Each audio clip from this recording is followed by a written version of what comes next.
ஆன்மீக அன்பர்களுக்கு அடியேனின் அன்பு வணக்கங்கள். நாம இந்த பதிவுல சித்திரை மாதத்தின் கனிகாணுதல் நிகழ்வை பத்தி பார்க்க இருக்கோம். இந்த சித்திரை கனிகாணுதல் இன்றைக்கு புதுசா கொண்டாடக்கூடிய ஒரு வழிபாட்டு முறை கிடையாது. நம்மளுடைய முன்னோர்கள் பாரம்பரியமா இதை பின்பற்றிட்டு தான் இருந்தாங்க. ஆனா நாம தான் காலப்போக்கில் இதை கொண்டாட மறந்துட்டோம். ஆனாலும் கன்னியாகுமரி மாவட்டங்களில் மட்டும் இன்னமும் இந்த கனிகாணுதலை ரொம்ப சிறப்பாக கொண்டாடுறாங்க. சரி, நாமளும் இதை எப்படி கொண்டாடுறது அப்படிங்கிறத பார்க்கலாமா? வாங்க பதிவுக்குள்ளே போகலாம்.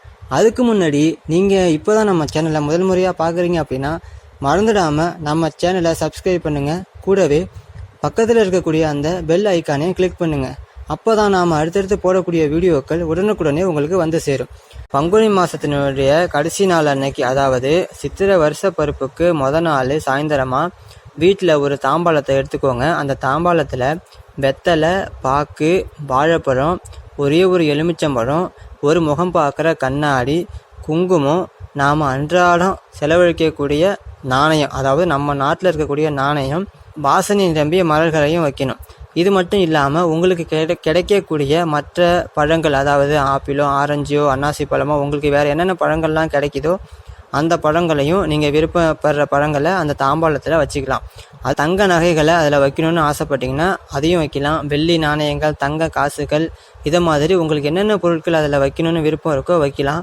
அதே போல் வீட்டில் நாம் பயன்படுத்தக்கூடிய தானியங்கள், அரிசியோ, நெல்லோ, கோதுமையோ, கடலை பருப்பு வகைகளோ, இதில் எது உங்களுக்கு வைக்கணும்னு விருப்பம் இருக்கோ அந்த பொருட்களையும் அந்த தாம்பாளத்தில் வச்சுட்டு நீங்கள் தூங்க போகிறதுக்கு முன்னாடி நீங்கள் படுக்கக்கூடிய இடத்துல அந்த தாம்பாளத்தை வைக்கணும். அதுவும் குறிப்பாக நீங்கள் காலையில் எழுந்த உடனே நீங்கள் எந்த இடத்த பார்ப்பீங்களோ அந்த இடத்துக்கு நேராக இந்த தாம்பாளத்தை வச்சுட்டு தூங்கிடுங்க. மறுநாள் காலையில் எந்திரிச்சு அந்த தாம்பாளத்தை நீங்கள் முதல்ல பார்க்கணும். தாம்பாளத்தை பார்த்துட்டு அதில் உள்ள பொருட்கள் எல்லாம் பார்த்துட்டு அதை தொட்டு கண்ணில் ஒத்திக்கிட்டு வணங்கிக்கோங்க. இந்த வருடம் ரொம்ப சந்தோஷமான வருடமாக இருக்கணும், நாங்கள் நினைக்கிற காரியங்கள் எல்லாம் சிறப்பாக வெற்றிகரமாக முடியணும் அப்படின்னு இறைவனை பிரார்த்தனை பண்ணிக்கிட்டு அந்த தாம்பாளத்தை எடுத்துகிட்டு போய் பூஜை அறையில் வச்சுருங்க. பூஜை அறையில் வச்சுட்டு அன்றாட கடமைகள் எல்லாம் முடிச்சுட்டு குளிச்சுட்டு பூஜை அறைக்கு போய் விளக்கு ஏற்றி இறைவனை மனதார உங்களுடைய ஆசைகள் எல்லாம், உங்களுடைய கடமைகள் எல்லாம் இந்த ஆண்டு நீங்கள் என்னென்னலாம் செய்ய இருக்கீங்களோ அது எல்லாமே நல்ல விதமாக நடந்து முடியணும். படையல் போடுற வழக்கம் இருந்துச்சு அப்படின்னா உங்கள் குடும்ப வழக்கப்படி என்னென்ன படையல் போடுவீங்களோ அதை மாதிரி பண்ணிக்கலாம். எடுத்துக்காட்டால் சில குடும்பங்களில் சைவ படையல் செய்வாங்க, அதாவது வடை, பாயாசம், அதை மாதிரி சைவ உணவுகளை செஞ்சு அன்னைக்கு படையல் போடுவாங்க. சிலர் அவங்க குடும்ப வழக்கப்படி அசைவ உணவுகளை படைச்சி அன்னைக்கு சாமிக்கு நைவேத்தியமாக செய்வாங்க.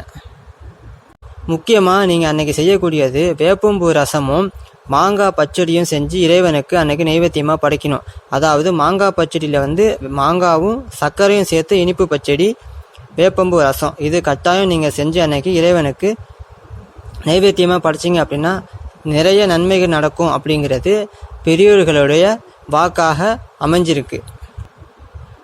நீங்கள் அன்றைக்கு காலையில் கடையில் போய் முதலாக வாங்கக்கூடிய பொருட்கள்னு பார்த்தீங்கன்னா கட்டாயம் ஒரு கல் உப்பும் மஞ்சளும் நீங்கள் தவிர்க்காமல் வாங்கி ஆகணும். நீங்கள் பிற பொருட்கள் அன்னைக்கு செலவழிக்கிறதுக்கு முன்னாடி உங்களுடைய முதல் செலவு தமிழ் வருடப்பிறப்பு அன்னைக்கு ஒரு கல் உப்பு பாக்கெட்டு, ஒரு மஞ்சள் கட்டியாகவும் இருக்கலாம், இல்லை மஞ்சள் தூளாகவும் இருக்கலாம், எது உங்களுக்கு கிடைக்குதோ அதை வாங்கி வச்சுக்கிட்டு அதையும் கொண்டு போய் உங்கள் பூஜை அறையில் வச்சுருங்க. மறுநாள் உங்களுக்கு தேவைக்கு அதை பயன்படுத்திக்கலாம்.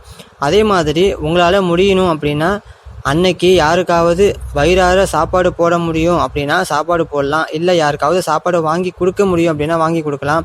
இல்லை அதுக்கெலாம் நேரம் இல்லை அப்படின்னாலும் கூட வீட்டில் எங்கேயாச்சும் பக்கத்தில் எறும்பு புற்று இருந்துச்சு அப்படின்னா ஒரு பச்சரிசி கொஞ்சமாக கைப்பிடி அளவு எடுத்து அதில் சர்க்கரையை கலந்து அந்த எறும்பு புற்றுகளை சுற்றி தூவி விட்டுருங்க. இதுவும் அன்னதானத்துக்கு நிகராக கருதப்படுவது தான். முடிஞ்சால் இந்த அன்னதானத்தை செஞ்சு இறைவனுடைய அருளை பெற்று இந்த சித்திரை வருடப்பிறப்பு உங்களுக்கு ஆண்டு முழுவதும் மகிழ்ச்சி தரக்கூடிய ஆண்டாக அமைய வேண்டும் என்று மேலும் ஒரு சிறப்பான தகவலோடு உங்களை சந்திக்கும் வரை உங்களிடமிருந்து விடைபெறுவது உங்கள் ரகுராமன். நன்றி, வணக்கம்.